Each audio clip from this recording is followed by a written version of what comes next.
For the second day in a row, car dealerships across the United States and potentially other countries have been completely offline from a ransomware attack. The company CDK has been the victim, causing a whole bunch of car dealerships to go down. Now, in this video, we're going to cover why this matters, not just for car dealerships, but we're going to talk about why ransomware attacks are so deadly towards organizations who just time and time again pretend, look the other way, think it doesn't matter until it all hits the fan for them. And it hits them in a critical way that causes them to lose the number one thing they care about: money.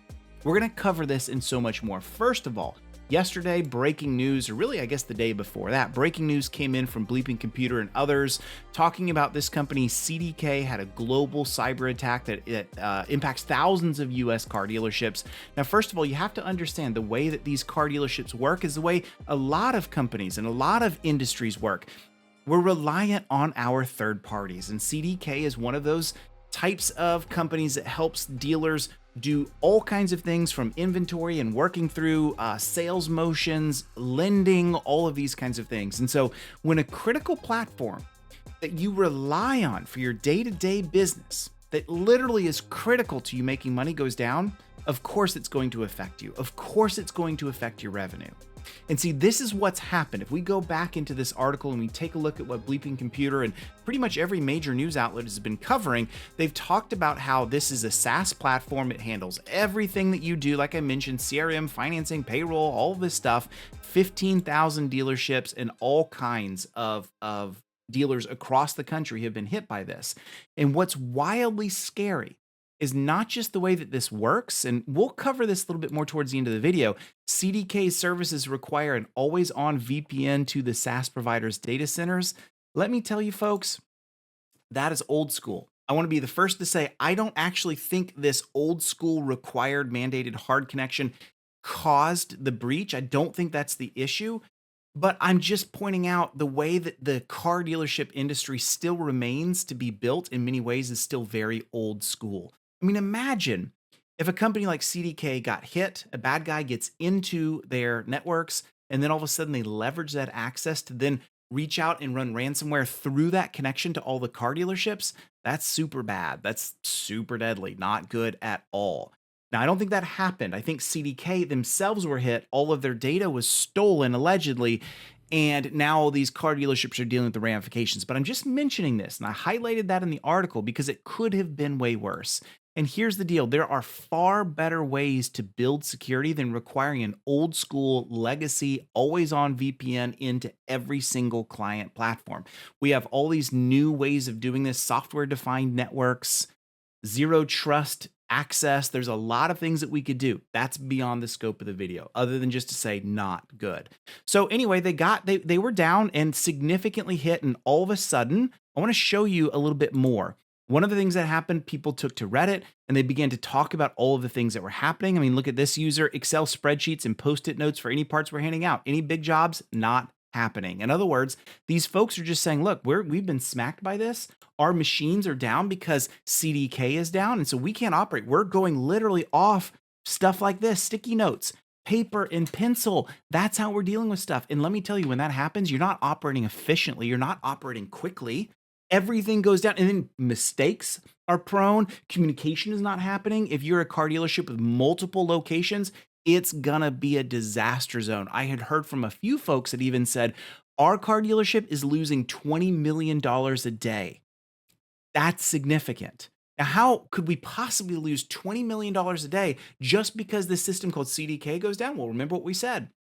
They're handling all billing, all payroll, all dealer invoicing, all financing, all your service line for car repairs, and now you're not generating any revenue at all.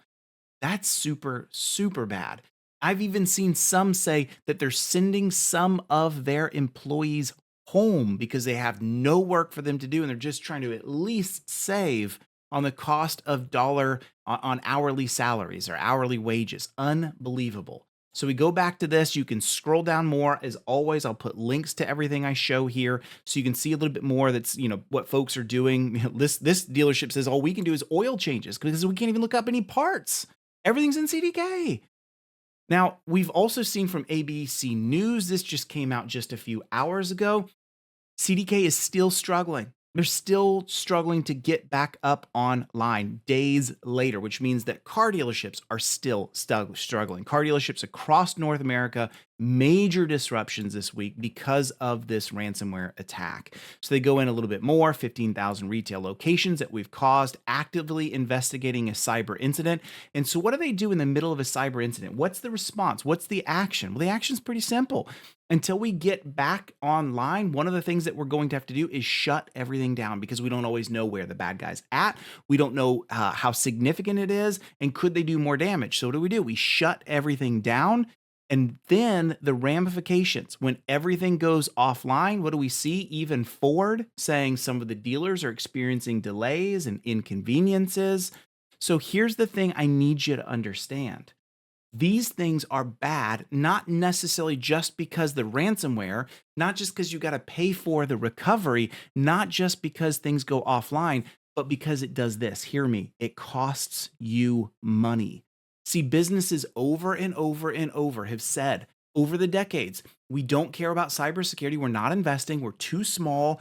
There's nothing that's going to happen to us. Nobody wants our data. We don't have the money to pay for it. They're going to go after Bank of America. They're not going to go after us.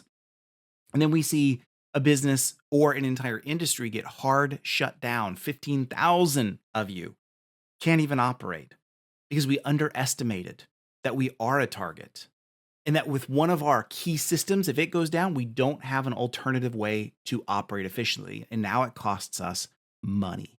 I was taking a look over here as well. Look what even RMSP is saying. I'm good friends with RMSP industry. I'm super involved in it.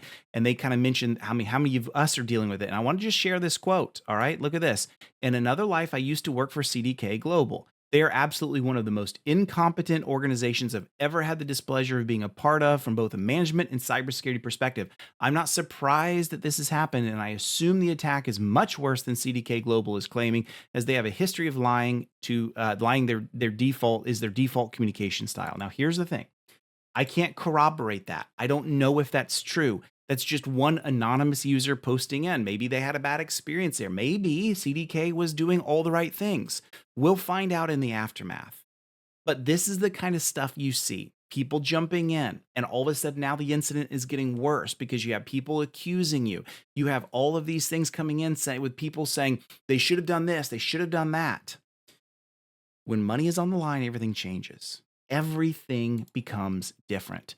And so you can read more of this. You can see what people are saying. All the dealerships who decided not to comply, refused to spend money to the mandated FTC safeguards, are about to get exposed. I mean, this goes on and on. People talking about all of the difficulties that folks had here. And so I just want to come back to this. It doesn't matter if you're watching this, you're like, well, I'm not a car dealer. I don't care. You absolutely should care. And here's why you should care. Because at the end of the day, this can affect your industry too. I challenge you, I implore you, go back and think, what are the critical industries, or what are the critical software tools that I have in place? What are the critical vendors that we use every single day? If one of them got hit and now I can't have service because they're impacted, what am I going to do about it? You've got to start thinking about what your crown jewels are. You got to think about what your critical vendors are, and you got to think about, what would I do to get back online? What would I do to get services restored?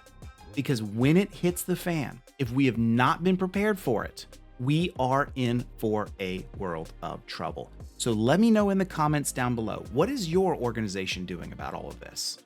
Do you have cyber insurance? Have you worked through disaster recovery? Do you have an incident response plan in place? Have you worked through these kinds of incidents? Do you know your critical vendors? Have you actually hardened and secured your networks? These are all critical things we've got to come to grips with. Because the last thing you want to do is say, well, I'm too small. No one cares about me. And then you end up being the next one on the news because your business is suffering millions of dollars a day from being offline, and you thought it could never happen to you. Don't let that be you. So there you have it. Hopefully CDK will get back up online. Hopefully they will have learned some of their lessons through this. And hopefully many of the car dealerships that may have been skimping on security, may not have been doing the right things, will start taking security seriously for the first time. Want to know what you think? Give me some comments down below. Thank you so very much.